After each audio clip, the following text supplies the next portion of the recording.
सगळा पत्ता मोजक्या लोकांना माहिती होता. एवढी मोठी फौज आजूबाजूच्या गावातल्या एकही मावड्यांना माहिती नव्हतं की आपला धर्मवीर राजा पकडला गेलेला आहे. कारण जेव्हा राजा पकडला गेला तेव्हा सगळ्या गावांमध्ये मोहराच मोहरा, सोन्याची मोहर यायची ना, ते फेकत जायचे, ते वाटत जायचे आणि हे आपले लोक उचलत जायचे. पक्क्या सलींमध्ये बांधलेला आमचा मराठा तत्व जपणारा धर्मवीर राजा अनेक वर्ष ज्याने औरंग्याची झोप घालवली होती, ज्याला झोप नव्हती, छत्रपती शिवाजी महाराजांपेक्षा जर जास्त भीत होता औरंगजेब तर फक्त शंभूराजांना. कारण त्याला माहिती होतं छत्रपती जरी सुटून गेले आपल्या हातून, जर शंभू समोर आला तर मला जिवंत ठेवणार नाही, त्याची कबर तिथेच गाडली असते शंभूराजांनी. तेवढी ताकद पण होती. पण असाच लगेच ताब्यात नाही गेला. हा जोरात पाळला राजाने एकटा सिंहासारखा दळणला.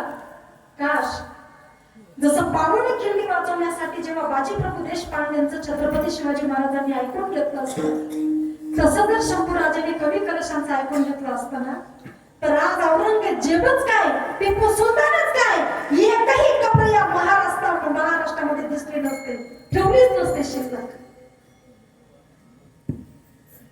पण तो काळा दिवस पकडला गेल्यानंतर बार पहिल्यांदा समोर आले. बघू तरी छावा छावा छावा छावा म्हणतात तरी कसं. प्रत्येकाच्या मुखावरती एक अग्रगण्य नाव आहे. अरे राजे परवडले होते. छत्रपती शिवाजी महाराजांपेक्षा भयंकर त्यांचा सुपुत्र आहे, ज्यांना धर्मवीर शंभूराजे असं म्हणतात. बघावं तरी औरंग्याला जेव्हा माहिती पडली की अरे आला पकडून, टोपी विलवत होता. बघा कसे राजे आणि विनाकारण शाम मारतात ते लोक. आमचा बादशाह, कायचा बादशाह रे, टोपी विलून लोकांचं पोट भरत होता. तो उतरला, सिंहासनावरून उठला. बघायचं आहे रक्त बंबाळ झालेलं ते शंभूराजांचं शरीर, हातामध्ये बेड्या पकडून ठेवलेले चांगले 2-5 हजार सैनिक आजूबाजूला तैनात. आणि समोर औरंग्या बसला आणि वाटलं असेल की 80,000च्या फौजेला बघून आणि मला बघून शंभू घाबरेल. नजर बघितली तीक्ष्ण, तोच दरारा नजरेमध्ये, तसेच पाऊल जसं एखादा धर्मवीराचे पडतात, तोच धर्मवीर आमचा शंभूराजा. तसेच हात, तशीच दहाड. एकदा फक्त बोलून बघ, तुझी कब्र जागेवर निघाली तर मग बोल. औरंग्या म्हणे ऐक, तू माझ्या ताब्यात येते, घात करून पकडलाय. इतक्याच तुझ्या फौजेत ताकद होती ना, समोरून वार करायचा होता. आम्ही धर्माचं पालन आणि रक्षण करणारे लोक आहोत. आम्हाला छातीवर वार करणारे लोक आवडतात, पाठीमागून वार करणारे आवडत नाही. पुढून जरी आला असता ना तरी तुला उभा चिरला असता, पण तुझी ऐपतच तेवढी होती म्हणून मागून वार केला.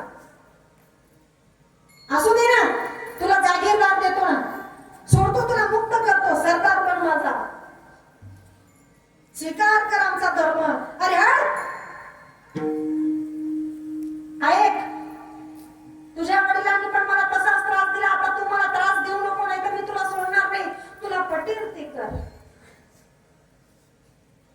माहिती असेल तुम्हाला इतिहास, जरा वाचून बघा, नाही तर बघून बघा. छावा नावाचा चित्रपट तरी बघा, पूर्ण दाखवलेला नाहीये पण बघा. प्रत्येक एक दिवस शंभूराजांचे पूर्ण शरीराचे लचके तोडले गेले.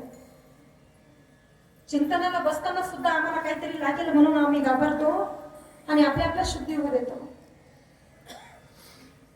कुणी यायचं सुरी मारून चाललं जायचं, कुणी यायचं मांडीतलं एक चाकू मारून एवढं मोठं मांसाचा तुकडा कापायचा घेऊन जायचं, कुणी यायचं एक बोट कापायचं, कुणी यायचं एक पायाचा 1 इंच तुकडा कापायचा,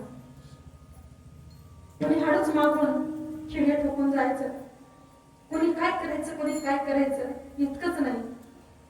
धर्म स्वीकारण्यासाठी त्या औरंग्याने संपूर्ण रक्ताने बंबाड जखमी झालेल्या शरीरावरती मीठ सोडलं, उकळतं कडकडीत पाणी शरीरावरती.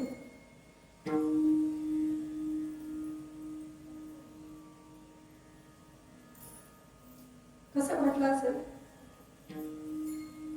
थोडासा चटका जरी लागला ना तरी आमचा आत्मा असा हावीस करून येतो. हा असा ऐकणार नाही. खूप बोलतो रे तू. शेवटी जीभ छाटून टाकली, डोळ्यांमध्ये सरळ घातल्या गेल्या. छाटलेल्या जीभवर सुद्धा आमच्या शंभू राजांचं जगदंब जगदंब जगदंब नावाचं नामस्मरणाची लिंक तोडू शकला नाही औरंगजेब. मग शंभू राजा देवत्व नव्हते का? जीभ छाटून पिकल्यावर सुद्धा अंगावरती जेवढे रोम होते तेवढ्यातून जगदंब नावाचा स्वर लावलेला होता. इतका चिंतनीय विषय आहे. एवढ्या अंगावरती लाखोनी जखमा मोजता येणार नाही. एवढ्या जखमा असून सुद्धा, जीभ छाटून सुद्धा, डोळे सुद्धा काढून टाकले, ते पण गरम सराया, तापलेल्या सराया टाकून सुद्धा एक एक शरीराचे लचके तोडता तोडता तरी आमच्या शंभू राजांनी जो चिंतन होतं, जे जगदंब मातेचं जे होतं ते कधीच सोडलं, कधीच नाही.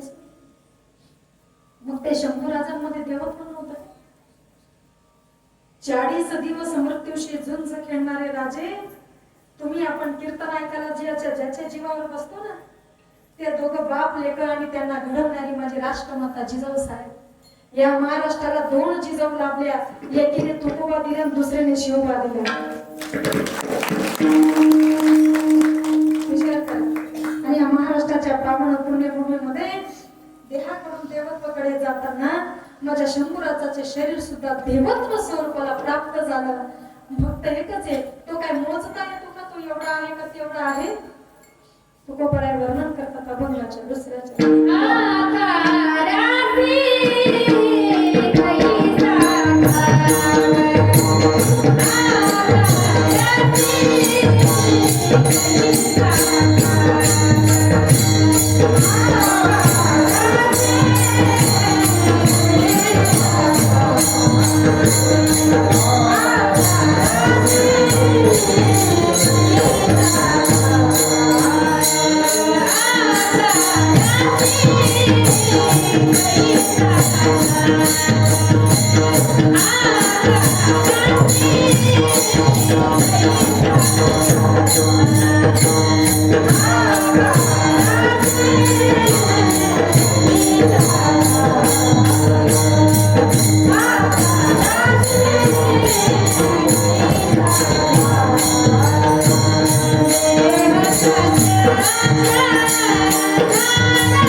Thank you.